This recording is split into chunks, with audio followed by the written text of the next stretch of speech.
Schedule 1 is a game that took so many hours of my free time, but you know what? I liked every single hour. And today, as an indie game developer myself, I want to show you the great game dev success that is Schedule 1. Let's dive into it. No marketing, no big publisher, almost no budget. And what happened? This game is beating huge AAA games with crazy budgets and thousands of developers. Schedule 1 had its peak about 2 weeks after their release, almost 460,000 concurrent players. Yes, this number dropped from that point, as it always does for every game, but even today, about 3.5 months after the release, in the game there are about 28,000 people playing this title every single day. The game has been in an early access phase since late March of 2025. For a game that is in early access, believe me, there is a lot of content already in the game, as I have put almost 50 hours into it already, and I still have something left to do. If you have watched the series called Breaking Bad, then this game is a Breaking Bad simulator, where you create your automated empire from scratch. And that process of growing is so satisfying. You start in an RV, then a couple of apartments, and you end up in a huge barn or a magazine. And with every step you can automate more of your process, like having people to serve for you or someone to take care of your lab. With that, you scale your operation and discover new paths, exploring different types by mixing crazy ingredients like mouthwash or chili into your product, and the effects can stack up. Mixing ingredients and watching how people will react to them, I mean literally, as people turn into weird monsters sometimes.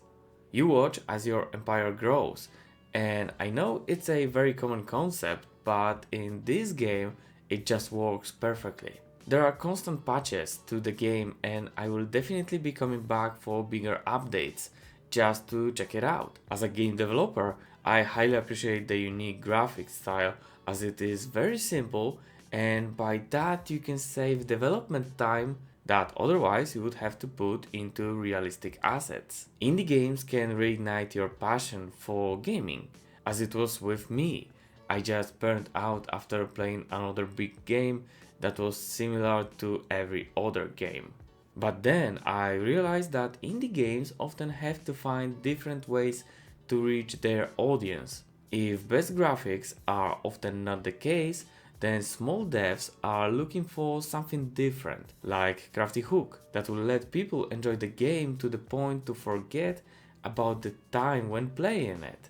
I need to mention the graphics here, as for some it looks very bad, but for the others it is unique and nice looking. And I'm definitely in that second group. The stylized assets and graphics in this game are well suited, as it represents its not very serious approach, and this style of graphics won't require spending hundreds of hours to create a few simple assets, and the saved time can be used for other aspects of the game, as often more real approach to the graphics require more time to create those assets. It's not just another asset flip done in a couple of days, as I couldn't find lots of assets that would feel like they don't belong in this game, and that makes it feel like a solid product that can give you a fun time. Dev team behind Schedule 1 is Tyler's Video Game Studio, and the founder is known as Tyler. And I want to say that his approach to the player base is also worth mentioning. The developer asks the community to vote for upcoming features. For example, in the first round the winner was other cartels, but they already said that options that were not picked this time will get another chance in future votes. After a huge successful start of this game, the dev is giving community polls to the players to choose the next feature. I didn't encounter it a lot in my experience as a game developer, and definitely not as a player. And that's a remarkable approach to your player base. But be aware that Schedule 1 is not super polished yet. There are some issues with co-op. Yes, there is a co-op in this game, but you can still play alone if you chose to. Small bugs here and there, but is there a game that has no problems with multiplayer or doesn't have any bugs. I did encounter some of those issues, like for example people getting stuck on the sidewalk or my employees not wanting to do their job. But some of those bugs are simply funny, like flying across the map on your skateboard or using objects to push yourself to the sky. This game is definitely not flawless. But why trust me? Let's check all review score, and currently this is at 98%. Overwhelmingly positive. The price for it is so low compared to AAA titles, so around 50 hours of content for this price is a great deal in 2025. And I'm not here trying to sell you the game, also no one did pay me to do that, so don't worry, as I'm genuinely impressed how a small indie game dev studio can make such a fun game to play for so many hours. This game is also a proof that we indie game developers can make games that will have a similar or even a bigger impact on the gaming audience. If you reach that point, then let me ask you to hit that like button, and if you're enjoying game dev content or you're interested in making games, then also subscribe for more.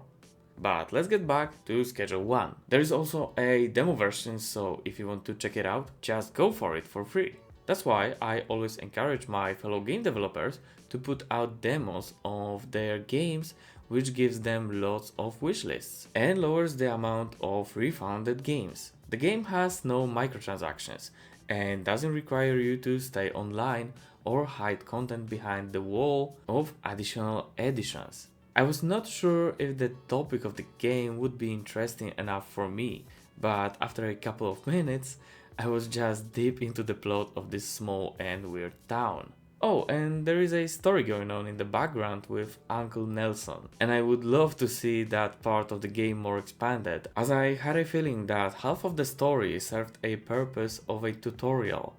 It was so smooth as I didn't even notice when the event stopped, leaving me on my own in this town. And in that town I spent so much time that I started to recognize different people and remember what things they liked and what to avoid. I just hope that there will be more and more indie titles like this one that will show a good path of game development, as you can clearly see the soul that was put into this game. And unfortunately that's not very common nowadays, as there are a lots of games being published that are crappy AI generated slobs, made in a week from a template without any passion. I love game development, even though I'm not even good in it, it still gives me lots of joy and that small tiny hope that one day I will be able to publish a game enjoyed by thousands of gamers. Schedule 1 is yet another proof that a small indie game studio can make a viral game that will also be appreciated by gamers and other game developers. And if you're interested in game development, then check out my devlog.